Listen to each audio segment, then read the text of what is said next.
No, again. The result of the by-election in Manchester yesterday will probably surprise nobody. In one part of the constituency, Levenshulme, two-thirds of the voters foreigners. By this I mean that they were not born in this country. The Green Party appealed to them by printing leaflets in Urdu and Bengali. When asked why he took this step, Zach Polanski, leader of the Green Party, said that they were for people who didn't speak English. This just about sums up the nature of the problem. Foreigners who cannot speak English voting in a crucial election in our country. Anybody else see the problem here?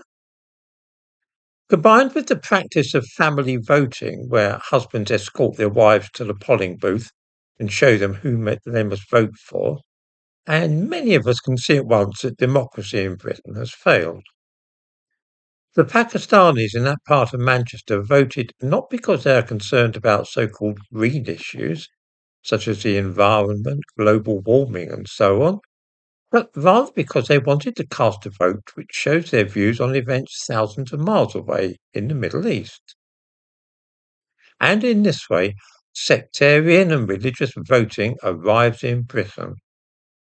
I say in Britain because, of course, we used to see this thing in another part of the United Kingdom, Northern Ireland, a few years ago, with gerrymandering and rigged elections, always along religious lines, in that case, Protestant and Catholic.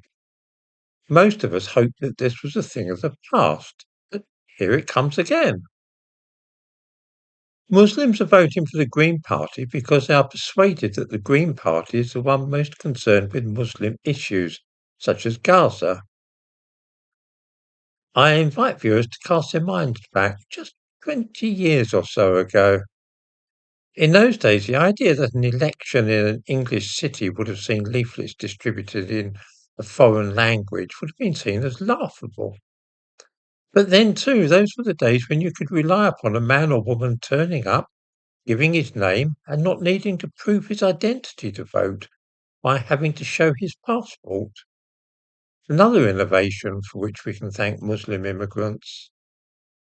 Imagine, too, if 20 years ago it had been suspected that wives were being deprived of the right to a secret ballot in this country, and that their husbands would be telling them how they ought to vote, and actually going into the polling booth with them to make sure they did as they were told.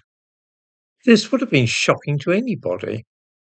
Ironic, really, that the most radical left-wing party in the country is now happy to win an election with such tricks.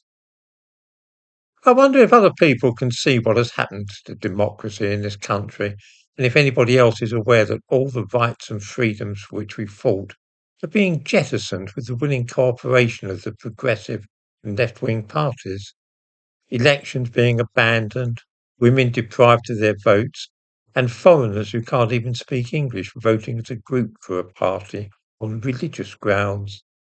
This is modern Britain.